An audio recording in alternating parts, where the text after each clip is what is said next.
so sa iba po kasi hindi pa nila aware about the flash fill. Na-introduce po siya I think 2016. Pero napakadali lang po gamitin si flash fill. Meron po tayong separate tutorial about flash fill. 3 ways para ma-apply po siya. Yung parang hindi mo na kailangan text to columns para i-separate yung data. So let's say for example ito. Meron tayong ganitong data. Yung gusto natin is separate siya ng mabilisan. Okay? So, first rule ang pwede natin gawin is, so alam natin na merong format dito, right? Na ganitong format, Romeo, dash, anything like that. So, anything before the dash text, gusto niyang i-extract, right? So, type mo lang yung first, and then when you press Control E, boom. Lane, Elijah, Inya, Yuan.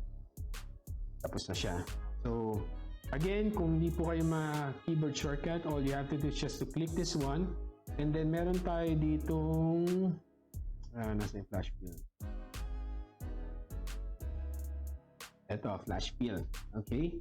Then, automatic. Again, ulitin ko po. So, let's say 23 yung gusto natin extract yung data. And then, click nyo po ito. And then, flash fill. Boom.